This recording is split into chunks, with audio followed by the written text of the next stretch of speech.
coming back to you with another video. So I just did a video on my camera, but for some reason, I don't know what happened at the end. It started slowing down, and then my speech was rapid, but that it wasn't. I don't know what happened. So we're doing this again. Anyway, hi, it's Glennis again, coming to you with a video about the entrance exams for nursing school. So after my intro video, I figured it would be appropriate for me to follow up with a video talking about practically how I got into nursing school. So a lot of the schools will require a nursing entrance exam. The most common one is going to be the TEAS test, which is what I took. The TEAS B or the TEAS 5 it's referred to. And also there's a couple other ones. There's like the HESI A2. I believe there's something called a PSB as well. But school that I'm going to require the TEAS. So in order to kind of get yourself ready for the exam, my recommendation and what I did would be to get all your science classes out if you can. If you're in the middle of one, it's probably okay too. You're probably like microbiology, for example, has a lot of basic biology in it, and then you're just kind of building upon it. But if you have chemistry, anatomy, and physiology 1 and 2, you're going to want to take those courses before you take the TEAS test just to make sure that your performance is strong. So there are several study guides available for you to use in order to prepare for the test. The test is administered by a company called ATI. So it would be best to use a study guide from the company that's administering the exam. So I do have that here. This is the book from I got from Amazon for maybe like $30. It is the study manual for the test of essential academic skills, version 5, TEAS B, TEAS 5. And let's see. So I used this. I had taken biology, anatomy, and physiology 1 and 2, chemistry, and microbiology by the time that I was ready to take my TEAS exam. So my exam was on December the 21st. I can't remember if it was a Monday or Tuesday. I want to say it was a Monday, though. I think it was Monday. And my chemistry exam was on the 19th, which was a Saturday.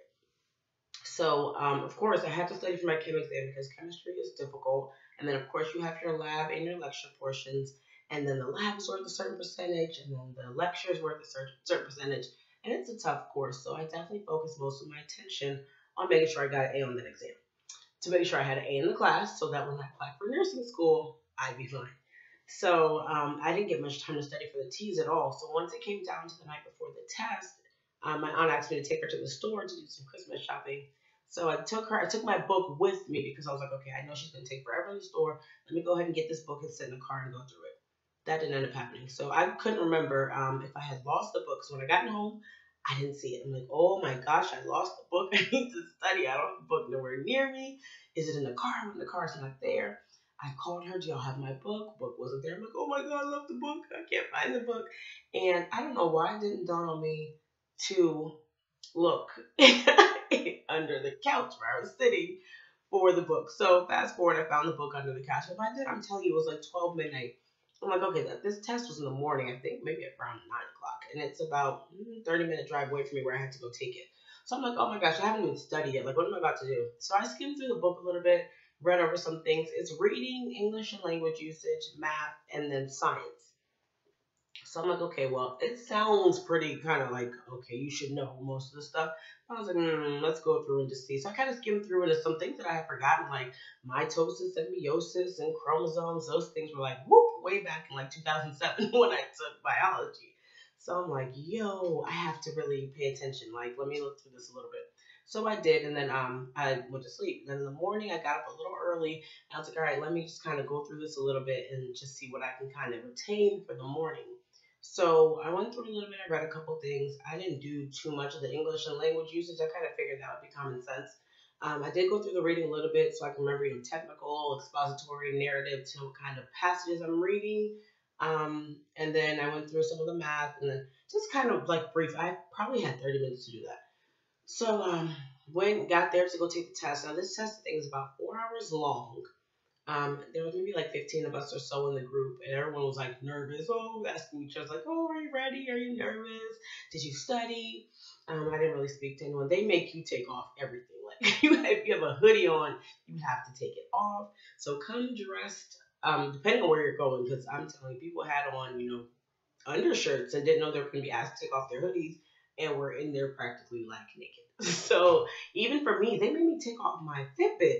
And no watches, nothing. So I have to take everything off. You have to lock it in the locker until you're done. So the test is about 4 hours long. I think got there at 9, and my test should have ended at 1. And I didn't take the 4 hours. I think I took about 2.5 hours to finish my test.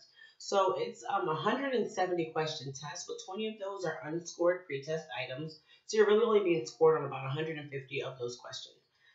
So there is a distribution here in the book that tells you how it is distributed. And then the time allotted, because it is a time test. I think I skipped it.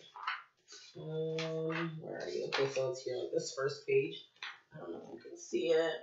Kind of tells you the breakdown, the number of questions, the time that they're going to allot for you to be able to take care of those questions. So you're being timed. So it's a little stressful. You're being timed. No calculators can be used on this exam. So you better know your math and know how to do it by hand. You do have scratch paper and a pencil, so you can do that. So yeah. So I went through, did the test, and at the end it gives you your score. So I'm going through, I'm going through, I'm going through. Finally, boom, you hit the end. I'm like, all right, I'm done. And then the score pops up. So I'm like kind of nervous. I don't know where to look. So I'm like looking like, what did I do? What did I do? What did I do? People had previously told me like 60 or 70% was okay for the test. Like you don't have to get like a high score. Most people recommend like maybe like a 70 or so. So I was trying to, make sure that I get a good score. So I went in and looked at it, and I'm like, oh my God, I got a 68 something. Like, is that good? Is that bad? And then when I look, I'm like, wait, that's not your score. So the 68 something was the national average. So I'm like, well, where's my score? Literally, like, eyes are not focusing, just completely like, what's going on? So I look up, I'm like, oh, I got a 90.7. That's pretty good.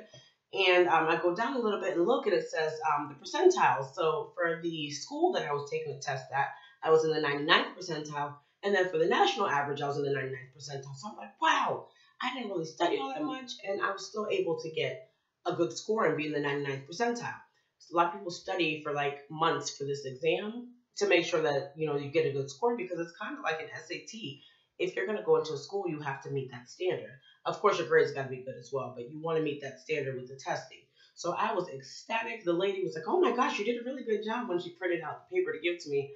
And I walked out of there. It had to be like 11:30. I'm like, ah! I was the first person out of there. I can't remember if I called my mother-in-law or my husband first, but I called one of them, and then I started kind of calling and texting, "Hey, I did good on my test. I did good on my test." So that was the beginning of it. So yeah, definitely. My recommendation would be don't cram, because it's a lot of information and you may have forgotten some of it. So I would take at least a couple weeks and kind of go through it if you have the time. If you don't, you can do what I did, pray right before you take the exam. I prayed. I asked God to help me to recall things that I knew were in the back of my mind, but that I hadn't accessed in years. I mean, I saw them. I know it was on a board somewhere. I read it in a book. So it's in there somewhere. But to help me just to recall these things, and then boom, test was done. So definitely pick up this book. If you're going to be taking the TEAS test, you can probably even get it used. I mean, there's like not really, there's not like anything that anybody can really mess up. If they highlight stuff, that's fine. You can get it used for cheap, or I think the new one is like 30 something dollars on Amazon, so it won't cost you too much. And definitely try to get those science courses in before you go in to take the test, just because I think that it'll help you to do a much better job on it. So I did. I have my score posted on my Instagram page. Hashtag TeasV and hashtag TEAS test probably too will bring it up. Also, I will try to put in. I have a picture of it. I'll try to see if I can edit that in. I'm new at this editing thing, so I'm gonna try to see if I can edit that in for y'all. And then if you have any questions about the TEAS or about my preparation, please feel free to leave any comments down below. You can go to my Instagram page as well at G_NIS_fitness. I will answer questions there as well. And yeah, thanks for watching, y'all. Bye.